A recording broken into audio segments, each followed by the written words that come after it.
안녕하세요. 반갑습니다. 섹션 1 오리엔테이션입니다. 구매대행의 현실과 수익 구조에 대해서 이야기를 해보도록 하겠습니다. 말 그대로 환상을 넘어선 현실적인 어떤 수익 구조를 가지고 가야 된다, 이렇게 말씀을 드리고 싶어요.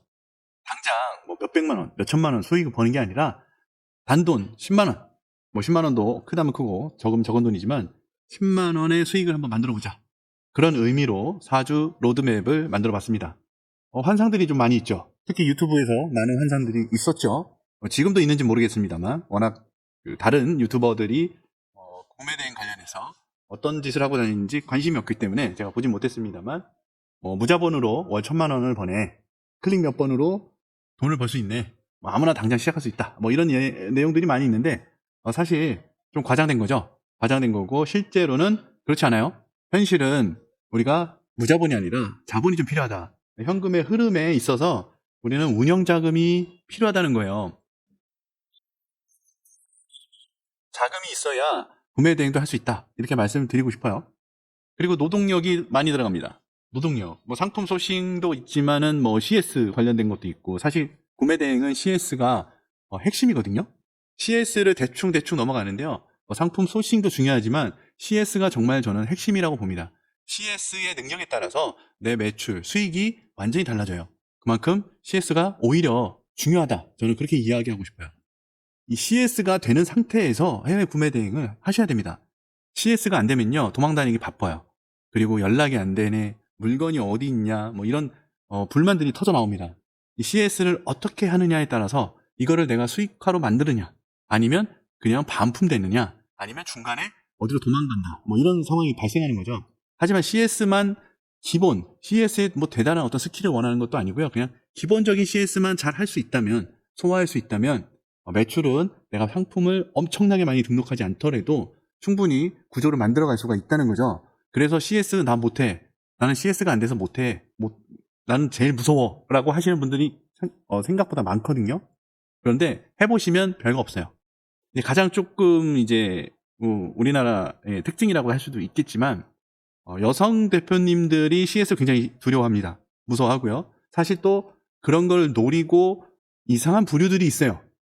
그런 이상한 부류들 때문에 CS가 어떻게 보면 좀 힘들다, 이렇게 볼 수도 있습니다. 시도 때도 없이 전화 오거나 뭐 그런 경우도 있죠. 그래서 해외 구매 대행을 여러분들이 하신다면 CS 전용 핸드폰을 꼭 구비하시는 걸 추천드려요. 업무 시간에만 전화기를 켜놓고 업무가 끝나면 꺼놓고, 생존율은요, 시작한 후에 1년 이내에 대다수가 폐업합니다.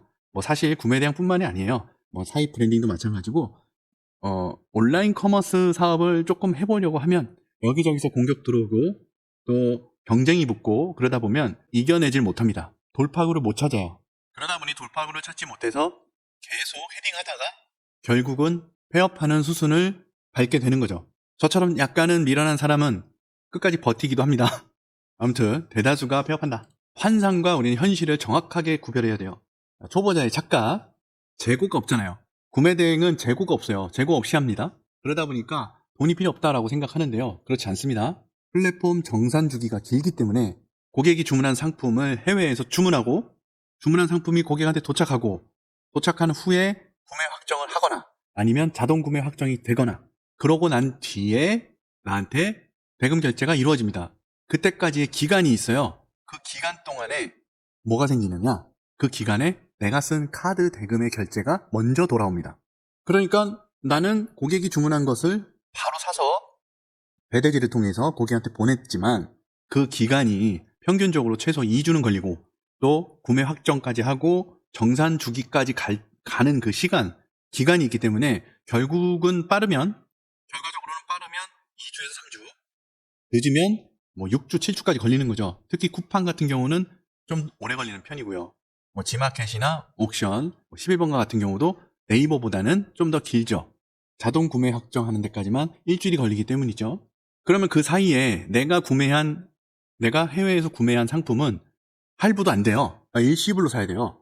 근데 그 일시불로 산 것들은 바로 다음 달에 카드 결제 대금으로 청구가 되죠. 그러려면 나한테 그 신용카드 대금을 메꿀 수 있는 자본이 있어야 되겠죠. 그래서 방어할 자본이 있어야 된다. 결국은 무자본이 아니다, 소자본일지언정 매출이 커지면 커질수록 나한테 도래하는 카드 대금은 많아지는 거죠. 그리고 그 돈은 나중에 들어온단 말이에요. 내가 고객한테 판매한 돈을 받아서 바로 카드 대금을 내는 게 아니라 카드 대금 먼저 내고 그 다음에 대금이 들어온단 말이죠. 이런 흐름이기 때문에 무자본은 아니다라고 확정지어서 말씀드릴 수 있습니다. 자, 수익은요. 내가 판매한 금액의 원가를 뺀 나머지가 내 순이익이다라고 착각하시는 분들이 더러 계시는데 그렇지 않습니다. 기본적인 마진은 배송비도 있을 것이고 상품 마진, 배송비 마진, 환율 차액, 각종 수수료 이런 것들을 정교하게 계산해야 돼요. 물론 요즘에 엑셀 같은 것들을 이용해서 많이들 계산하니까 엑셀 시트에 집어넣으면 답이 나오긴 하지만 거기에 나온 그 금액이 정확한 것도 아니에요. 환율이라는 게 있기 때문에 그렇습니다. 그래서 이런 부분들도 어느 정도는 보수적으로 잡고 가야 된다. 그래서 보수적으로 잡아놓은 엑셀 제가 이미 카페에 뿌렸어요. 그거 활용해서 하시면 되고 이제 이거를 좀 더 자동화시켜서 개발하고 있으니까 시간이 좀 지나면 개발이 좀 완성되면 공유를 해드리도록 하겠습니다. 자, 그리고 운영하는 방법도 그래요. 우리 뭐 반자동 솔루션, 뭐 대량 등록 솔루션 알아서 등록만 하면 팔아준다고 하는데요. 아닙니다. 상품 등록 함부로 했다가는 난리 나죠. 여기저기서 지재권, 뭐 상표권 난리 나죠. 그리고 배송이 지연될 수 있는 부분도 있고 파손될 수도 있고 통관이 또 지연되기도 하고 이런 다양한 리스크들이 존재해요. 이런 것들을 방어하고 CS를 잘 해야 하는 일종의 서비스업이라는 거죠. 이해되셨죠? 자, 그래서 우리가 캐시플로우를 보자면 표로 복잡해 보이지만 간단하게 나와 있는데요. 자, 주문이 발생했어요. 그리고 예를 들어서 10만 원이라고 합시다. 고객이 내 스토어에서 10만 원을 결제했어요. 그 10만 원을 결제한 게 나한테 바로 쏙 들어오는 게 아니죠. 그렇죠? 그러면 우리는 발주를 해야 돼요. 만약에 네이버에서 스마트 스토어에서 10만 원짜리 상품이 주문이 들어왔는데 내가 주문이 들어오면 그냥 바로 물건을 사는 게 아니라 주문이 들어온 상품을 찾아야죠. 찾아서 어느 놈이 더 싸게 파나, 어느 놈의 상품이 더 좋은가 이런 것들을 봐야죠. 그냥 막 주문하는 게 아닙니다. 그래서 해외 사이트에서 상품을 찾아서 발주를 하는데 하기 전에 먼저 해야 되는 게 뭐다? 고객의 개인 통관부호, 이름, 연락처, 그리고 추가된 게 뭐가 있죠? 주소죠. 주소까지 일치하는지를 먼저 봐야죠. 일치 여부를 따져보고 요즘엔 뭐 자동으로 다 돼 있긴 합니다만 일치 여부를 따져서 일치한다면 그때 발주가 들어가는 거예요. 이해되셨죠? 해외에서 물건을 주문을 합니다. 내가 내 카드로 해외에서 물건을 사겠죠. 배송처는 배대지로 한국으로 직접 배송하면요. 한 달이 지나도 도착 안 할 수 있어요. 무조건 배대지를 활용해서 해야 됩니다. 자, 여기에 이제 내 돈이 들어가는 거죠. 내 신용카드, 현금은 뭐 알리페이 같은 그런 것들을 활용하겠지만 대부분 현금은 안 합니다. 신용카드로 현지에서 판매하는 가격으로 결제를 하죠. 그러면 물건이 배대지로 갑니다. 배대지에 가서 검수를 하고 배송비를 결제하겠죠. 배송비 결제된 물건이 한국으로 오죠. 검수를 하고 통관을 거치겠죠. 그 다음 택배사가 픽업을 합니다. 국내 택배사 뭐 CJ나 뭐 이런 경동 택배나 이런 택배사가 상품을 픽업하고 픽업된 상품이 고객에게 도착을 하겠죠. 그 과정이 평균적으로 14일, 2주. 요즘에 통관 물량이 많으면 늘어나요. 또 수입 물량도 많다 보니까 많이 늘어났어요. 특히 알리, 테무가 주범이죠.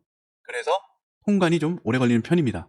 통관된 물건이 결국은 고객한테 도착해서 구매 확정까지의 기간이 있어요. 그 기간이 지난 다음에 정산이 되겠죠. 네이버 같은 경우는 그나마 빠르기 때문에 보통 3주나 4주 안에 정산이 되는데 다른 사이트는 더 오래 걸린다. 다른 스토어는 더 오래 걸린다. 이렇게 보면 됩니다. 자, 이 기본적인 어떤 캐시플로우 갭을 봤을 때 내가 지출한 돈을 다시 돌려받는데 최소 20일, 30일이 걸린다고 치면 그 사이에 만약에 주문이 10만 원짜리가 10개가 들어왔으면 100만 원이 묶이는 거고요. 이게 100개가 들어왔으면 무려 1000만 원이 묶이는 거예요. 근데 그 결제에 대한 대금은 내가 돈을 받기 전에 먼저 도래합니다. 먼저. 그리고 할부도 안 돼요. 할부를 하려면 할 수는 있습니다. 하지만 해외에서 결제한 금액을 할부로 전환을 해보신 분은 아실 거예요. 이자가 19% 붙습니다. 19%. 그럼 내가 마진을 20% 남겼는데 이자가 19%. 물론 연 이자지만 어마어마한 거죠. 그러니까 뭐 해외에서 비싼 거 사면 일시불 결제한 다음에 앱에서 뭐 은행 사이트 들어가서 할부로 나누면 되지. 할부 결제로. 그 뒤에 발생되는 어떤 수수료는 전혀 고려하지 않는 그냥 단순한 생각이에요. 우리가 해외 결제 대금을 할부로 쪼개는 순간 그에 상응하는 수수료가 붙습니다. 그러니까 결국은 뭐다? 20일의 간극 동안에 주문이 몰리면 어떻게 되냐? 나한테 자금이 없다면, 내가 당장에 카드 쓴 대금을 막을 수 있는 돈이 없다면 부도가 되는 거죠. 부도. 일종의 부도가 발생하는 거죠. 그것도 흑자 부도예요. 돈을 벌었는데 부도가 나는 거지. 왜? 대금 결제가 먼저 오니까. 결과적으로는 자본이 필요하다. 근데 뭐 어차피 초반에는 여러분들한테 주문 들어올 때도 뭐 그렇게 많이 안 들어올 거예요. 많이 안 들어올 거니까 뭐 그런 거 걱정은 안 하셔도 돼요. 어차피 많이 안 팔려. 처음에는 많이 팔릴 수가 없어. 그게 구조가 그래요. 내 상품이 등록한다고 해서 다 노출되는 것도 아니에요. 그러니까 처음에 상품 등록해서 막 주문이 들어올 것 같죠? 아니에요. 절대 안 들어와요. 진짜 운 좋아야 들어오고 진짜 최저가, 이거는 말도 안 되게 저렴한 그런 상품들은 기가 막히게 주문이 들어옵니다. 그래서 막상 살려고 들어가 보면요, 마이너스야. 역마진이야. 그런 거 말고는요, 실제로는 주문이 초반에는 안 들어온다. 어느 정도 AI가 내 상품을 찾아내고 노출시켜주는 그 기간이 있어요. 그 기간이 필요하기 때문에 원래부터 안 들어온다. 빨리 들어오면 일주, 한 일주일은 있어야 그 다음부터 주문이 하나씩 들어올 수는 있어도 그것도 빠른 거예요. 상품 등록했는데 뭐 다다음날 주문이 들어왔네. 개크. 그럴 리는 없다. 그래서 결국은 뭐다? 초반에 자금이 좀 필요하다. 그래서 여기에 최소 대금으로 50에서 100만 원 정도의 자금이 있으면 좋다라고 말씀을 드리는 겁니다. 자, 구매 대행의 마진은요, 단순하게 싸게 사서 비싸게 파는 게 아닙니다. 세 가지 독립적인 어떤 수익 파이프라인을 최적화하는 과정이에요. 처음에 금액 최종 결제액이 있으면 거기에 들어가는 비용들이 있을 거 아니에요. 그것들을 우리 리스크라고 하는데, 현지의 상품 원가가 있을 거고, 현지 내주 배송비가 발생하는 것도 있고, 무료 배송도 있고, 그리고 배대지 비용도 있고, 그게 국제 배송비라고 봐야 되겠죠. 플랫폼 수수료도 있을 것이고요. 네이버는 6%, 쿠팡 12%, 뭐 이런 수수료도 있을 거고, 그다음에 카드로 구매하면요, 환전 수수료가 발생이 돼요. 그러니까 우리는 원한데 저쪽은 달러야 또는 위안화야, 환전을 해줘야 될 거 아니에요. 그 수수료도 있습니다. 또 예를 들어 타오바오에서 상품을 구매했다. 타오바오에서 한국 카드로 구매를 하게 되면 수수료가 붙습니다. 상품가액에 수수료가 따로 또 붙어요. 그래서 그 수수료도 있고, 그런 것들이 전부 비용이죠. 그런 비용들을 정확하게 계산해서 리스크를 어느 정도 잡아가야 되고요. 그다음에 숨은 마진이 있어요. 숨은 마진. 우리가 상품을 판매할 때 이 상품의 국제 배송비, 한국으로 오는 배송비, 배대지에 결제하는 배송비가 얼마가 될지 정확하게 예상을 못 하잖아요. 실제로 물건을 받고 부피를 체크하고 무게를 체크해서, 또는 뭐 포장이 추가된다거나 뭐 그런 문제들이 발생할 수 있잖아요. 배송비를 적절하게 세팅을 해야 되는데 모르니까 좀 과하게 세팅을 했는데 주문이 들어왔어. 그러면 배송비 차익에 대한 마진도 생길 거고, 오히려 반대로 내가 배송비를 이 정도 예상했는데 실제로 물건을 받아보니까 훨씬 무겁고 커. 특히 무거워. 특성은 부피보다는 무게거든요. 내가 생각한 것보다 훨씬 무거워. 그러면 배대지에 납부해야 되는 배송비가 커지겠죠. 배송비에서 이미 마이너스가 될 수도 있다. 그리고 환율에 대한 차익, 뭐 이런 것들까지 뭐 오히려 득이 될 수도 있고 손해가 될 수 있고, 그런 숨어있는 금액들이 있습니다. 우리가 예상할 수 없는 금액, 그런 것들에 대한 준비가 안 돼 있다면 어떻게 보면 마진이 생기면 좋죠. 좋은데 역마진이 나면 손해죠. 그렇다고 물건은 이미 샀는데 고객은 이미 주문했고 어떻게 할 거예요? 뭐 여러 가지 방법이 있겠습니다만, 고객한테 사정한다든가. 반품하면 대부분 반품 배송비를 내야 되거든요. 뭐 타오바오의 뭐 88VIP 멤버십이다. 제가 88VIP 멤버인데요. 반품이요, 웬만한 거 아니면 그냥 제가 내야 됩니다. 반품비 제가 내야 돼요. 그냥 무료 반품 잘 안 해줍니다. 그 멤버십 있으면은 뭐 무조건 무료 반품이라고 적혀 있는데, 걔네들은 원래 그런가 봐요. 아무튼 100% 무료 반품이 안 됩니다. 그리고 얘네들이 리셀러가 있어요. 리셀러가 있어서 어떤 특정 리셀러들한테 잘못 구매하게 되면 걔네들이 등록해 놓은 반품지 주소 있잖아요. 그쪽으로 보내면 안 돼요. 그런데 타오바오의 자동 반품은 걔네 셀러들이 등록해 놓은 반품지 주소로 물건이 가는 거예요. 주소 수정이 안 됩니다. 내가 그 주소를 수정할 수가 없어요. 그러다 보니까 다른 주소로 보내야 돼요. 근데 내가 그 주소를 수정을 못 해요. 그럼 판매자한테 수정해달라면 해주냐? 안 해줘요. 그럼 결국은 별도의 택배를 불러서 보내야 된단 말이죠. 배대지한테 이 물건은 저쪽으로 보내주세요라고 하게 되면 비용이 발생되는 거예요. 반품을 하게 되더라도. 이해되셨죠? 이게 만만한 게 아닙니다. 물론 그렇게 반품하는 경우가 많지는 않습니다. 아무튼 그런 것 걸러내서 최종 순이익을 잡아가야 된다. 그렇게 이해하시면 됩니다. 이해되시죠? 이해 안 되셨어요? 이해 안 되셨으면 다시 돌려보세요. 자, 그래서 결과적으로는 뭐냐? 3대 핵심 수익 구조다. 상품 마진 가장 크죠. 고객 판매가에서 현지 구매에 원가를 뺀 기본적인 수익. 특징은 경쟁이 가장 치열하며 가격 비교에 쉽게 노출된다. 그다음 배송비 마진. 사실 이 쉬핑 마진은요, 그렇게 크지 않습니다. 하지만 쏠쏠해요. 물량이 많아질수록 쏠쏠하죠. 이게 고객한테 청구한 배송비. 우리가 보통 이 배송비를 상품가에 녹여놓잖아요. 실제로 배대지에서 발생한 금액하고 내가 지불한 금액에 차익이 생길 수 있어요. 그래서 배송비에서도 차익이 생기면 그만큼 마진을 가져가는 거죠. 이걸 최대한 갭을 줄이는 게 좋습니다. 오히려 배송비 마진으로 맛있네, 좋네, 이게 좋은 게 아니에요. 절대 좋은 게 아닙니다. 그래서 최대한 갭을 줄여서 내가 그 상품의 배송비를 실제 배송비랑 거의 차이가 안 나게끔 맞추는 게 결국 노하우고 실력이에요. 그걸 잘 맞춰야 됩니다. 많이 해보신 분들은 잘 맞추죠. 환율 마진도 그렇게 크진 않습니다. 우리가 환율이 뭐 오늘 200원이었는데 뭐 내일 갑자기 150원 되고 하는 거 아니잖아요. 사실 크지 않아서 그냥 방어용, 환율 변동 방어용으로 어느 정도 좀 보수적으로 잡아놓으면 된다. 높게 설정해서 손실을 방어하는 거죠. 그래서 안정기에는 1%? 뭐 0.5%? 이 정도의 추가 수익으로 전환될 수 있다. 이렇게 보시면 되겠습니다. 네, AI가 뭐 이런 걸 만들어줬는데, 폭포수 차트래요. 네. 아무튼 고객이 10만원에 구매했으면, 원가가 6만원이라고 했을 때, 배대지 비용이 15,000원이 발생이 됐고, 네이버 스마트 스토어 기준으로 약 6%, 10만원에 6%인 6,000원이 빠져나가고요. 배송비가 실제로는 11,000원이 결제됐으니까, 차익 마진이 4,000원이 발생이 됐고, 그 다음에 환율 방어를 통해서 우리가 한 1.5% 정도 먹었다. 이렇게 보는 거죠. 그래서 환율 방어에 대한 마진이 1,500원이 발생이 돼서 결국 최종 순수익은 24,500원이 발생이 되는 상황이 됐고 결국 10만원에 대한 마진율은 24.5%가 됐다. 이렇게 표로 보여준 겁니다. 이런 경우가 있다. 이렇게만 이해를 하시면 되겠습니다. 초보자를 파멸시키는 3대 지뢰. 네, 3대 지뢰 맞죠? 저도 이거 보면서 그러네, 그럴듯해 이런 생각이 들었어요. 어차피 지금 오리엔테이션이니까. 지재권이죠. 상표권, 침해. 은근히 많습니다. 은근히 많아요. 그래서 구매 대행 하시는 분들은 브랜드 상품은 그냥 다 제외시킨다. 이렇게 보시면 돼요. 브랜드야. 뭔 브랜드, 어디서 들어본 브랜드야. 네, 그냥 다 패스 하시면 됩니다. 키프리스에 쳐서 나오는 거 있고요. 키프리스에 쳐서 안 나오는 것도 있어요. 그리고 키프리스에 나오는데 구매 대행으로 팔 수 있는 것도 있어요. 그래서 그런 것들을 다 구별을 할 수 있어야 진짜 고수가 되는 건데 그래도 피하기가 힘들다. 이거는 뭐 들어는 본 것 같은데 나만 알고 있는 브랜드 뭐 그런 경우도 있고 들어본 적도 없는데 브랜드인 것도 있고 그렇습니다. 아무튼 그래서 악성 브랜드들 있어요. 악성 브랜드는 건들면 파멸로 가는 거예요. 네, 그런 거는 절대 하시면 안 되고 병행 수입으로 가져올 수 있는 건데 국내 총판이 있어. 그럼 또 국내 총판이 문제를 삼을 수가 있어요. 삼을 수가 있는데 잘 빠져나갈 수도 있습니다. 그런데 총판이 있을 정도면 그 상품이 브랜드 상품이라는 거잖아요. 근데 그게 중국에서 왔어. 짭일 확률이 99%예요. 99%가 짭이다. 이렇게 보면 됩니다. 그래서 그냥 걸러라. 총판이 있어서 뭐 수입을 잘해서 정품으로 잘 가져왔다면 그건 괜찮아요. 병행 수입은. 그런데 알고 봤더니 이미테이션이야. 짭이야. 그러면 문제가 커질 수 있어요. 그러니까 그런 리스크는 그냥 초보 때는 피해가라. 어느 정도 내가 고수, 중수, 초보를 벗어난 중수 정도 반연에 올라가면 그때 하셔도 됩니다. 그때 도전해 보셔도 돼요. 근데 정품이어야 됩니다. 아시죠?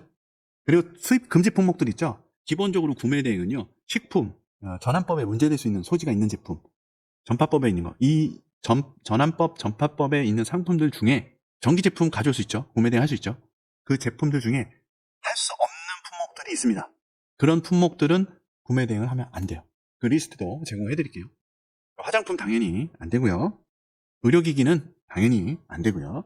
이런 요건들을 갖추지 못한 셀러가 이거를 가져왔다가는 바로 폐기당하고 돈도 환불해 줘야 되고 마이너스가 되겠죠. 그냥 안 하시는 게 좋습니다. 전기 같은 경우는 뭐 일반적인 가정에서 쓰는 그런 제품들 크게 상관은 없는데 뭐 예를 간단하게 들어서 뭐 초음파를 발생시키는 기기 또는 어떤 열을 발생시키는 어떤 기기들 있죠. 예를 들어서 뭐 초음파 발생해주는 어떤 그런 전기 장치, 인체에 어떤 열을 전달해주는 예를 들어서 뭐 조끼라든가 마사지 건인데 발열이 되는 어떤 마사지 건 같은 그런 제품들은 안 됩니다. 안 돼요. 구매 대행으로 판매를 할 수가 없습니다. 자세한 거는 리스트를 나중에 드리도록 할게요. 그리고 관부가세, 이게 조금 문제가 될 수 있어요. 이게 관부가세가 미국 같은 경우는 $200까지는 무관세잖아요. 그리고 그 외 나머지 국가들은 $150까지 무관세인데 이 $150가 현재 한국 돈으로 약 20만 원대 초반이에요. 20만 원대 초반까지는 관부가세가 발생이 되지 않는데 20만 원대를 넘어가면 초반을 넘어가면 $150 넘어가면 관부가세가 나오죠. 근데 관부가세를 보통 합쳐서 하는 경우도 있고 별도로 하는 경우도 있어요. 근데 관부가세를 합치는 건요, 어떻게 보면 세금 관련된 문제의 소지가 발생할 수 있어요. 왜냐하면 관부가세라는 거는 구매자한테 청구가 되는 거잖아요. 근데 셀러가 대신 납부를 해준다? 문제의 소지가 있을 수 있거든요. 그래서 만약에 관부가세를 대납한다 그러면 사전에 고객한테 인지를 시켜줘야 됩니다.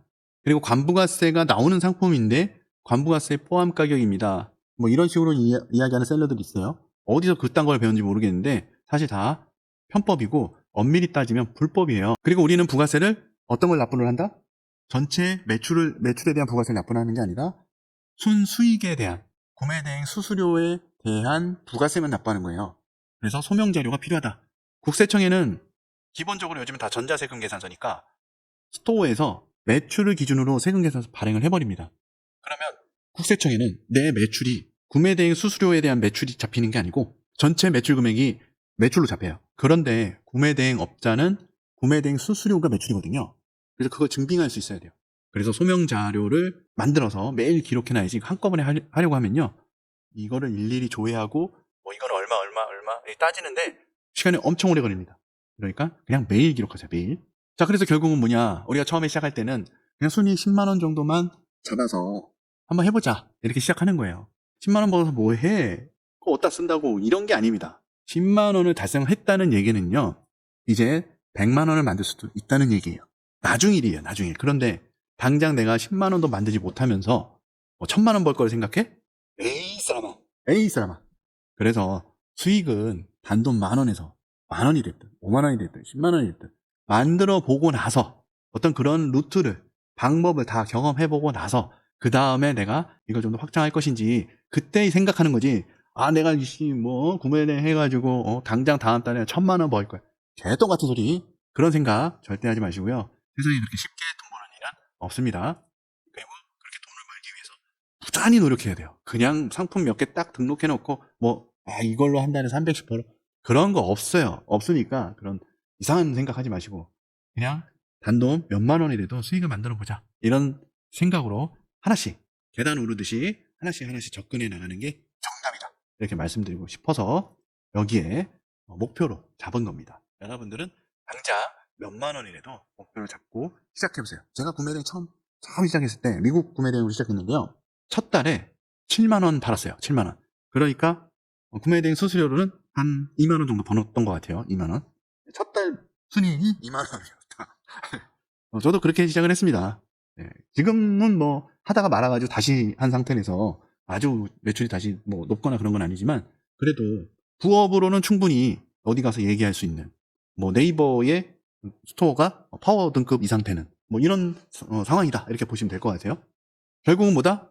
내 마진 계산이 맞았고 남았잖아요. 계산 다 두드려 보니까 남았어. 그러니까 맞았잖아요. 그리고 내가 소식한 상품이 시장에서 통했고 내가 진행한 모든 프로세스가 정상적으로 작동한 것을 증명한 데이터다. 이 10만 원의 수익은, 이해되시죠? 이 관문을 통과하면 20, 30, 50, 100만 원을 만들 수 있다, 이렇게 볼 수 있는 겁니다. 이 사이클을 완성하면 그 다음부터는 상품을 많이 등록하고 트래픽을 늘리는 작업들이 들어가면 이제 쭉쭉쭉 늘어나는 거죠. 그만큼 노동을 좀 갈아 넣어야 되긴 합니다만, 아무튼 그런다 하더라. 자, 그래서 10만 원 달성을 위한 4주의 계단을 보겠습니다. 첫 주, 인프라 구축. 뭐 사업자도 내야 되고 배대지도 선정해야 되고 상품도 등록할 준비해야 되고 조금 복잡하죠. 그리고 상당히 지루하다. 2주차, 아이템 소진도 해야 되고 키워드도 발굴해야 되고 리스크 필터링도 해야 되고 브랜드 걸러내야 되고 뭐 이것저것 상품을 찾는 그런 기간이죠. 그러면서 동시에 매우 막막하다. 앞이 안 보인다. 막막해. 앞이 안 보여. 이렇게 뭐 돈을 벌 수 있나 싶어. 3주차, 상품 등록하고 마진 계산하고 또 검색 최적화 한번 만들어 본다고 SEO 끄적거리기도 하고 가격도 좀 설정해보고, 야, 이거 팔리면 내가 한 5만 원 벌 수 있네, 이런 기대감도 있고 이제 본격적인 어떤 실행에 담긴 거죠. 이러한 인고의 시간을 넘어서면 4주차에 도달하게 된다. 주문이 들어오고 CS도 해보기도 하고 이런 성공적인 데이터들이 이제 축적되기 시작하는 거죠. 그리고 성취감을 느끼고 확장할 수 있다. 뭐 이런 조금 긍정적인 어떤 그런 내용입니다. 자, 일단은 섹션에 따라서 이제 섹션 2에서 다룰 거지만 사업자 등록, 해외 구매 대행은요 간이 가세를 추천드립니다. 일반 사업자나 법인 사업자 말고요. 간이가세로 하시는 거 추천드려요. 그래서 사업자 등록하고 구매안전 서비스 발급받아서 통신판매업 신고도 하고요. 그 다음에 스토어에 입점하는 거죠. 기본적으로 5대 마켓에 입점을 하는 겁니다. 그리고 이제 배대지를 잘 선정을 해서 배대지 가입도 하고 사업자 가입해야 되겠죠. 그래서 현지 배대지의 물류망을 확보를 하는 거죠. 스토어도 발송처를 스토어에 세팅을 해야죠. 해외 주소로, 배대지 주소로. 그런 것들이 다 되고, 반품지는 내 주소로 해야죠. 내 주소. 내가 물건을 받을 주소. 그렇게 설정을 하는 어떤 구축하는 기간. 그런 기간들이, 구축하는 기간들이 있겠습니다. 예, 하루 만에 끝낼 수도 있고요. 2, 3일 걸릴 수도 있어요. 이 통신판매업 신고증이 바로 나오는 게 아니기 때문에. 자, 그리고 2주차. 데이터 기반으로 소식을 하는 거죠. 아이덴 스카우트라든가 이런 것들을 활용해서 셀러라이프 이런 거 있잖아요. 그런 것들을 활용해서 데이터 기반으로 상품을 소싱하고요. 그다음에 리스크 필터링 해야죠. 아까 이야기했던 상표권, 식품 이런 것들, 어린이 제품 이런 것들 필터링하고, 그리고 소싱처. 소싱처는 중국 같은 경우는 요즘에 알리나 테무, 또 시인 이런 것들이 있기 때문에 거기에서 판매하는 상품보다는 타오바오가 중국 쇼핑몰이잖아요. 이런 데서 소싱을 하는 거죠. 타오바오에는 있는데 알리에는 없는 상품 찾아 나가는 거죠.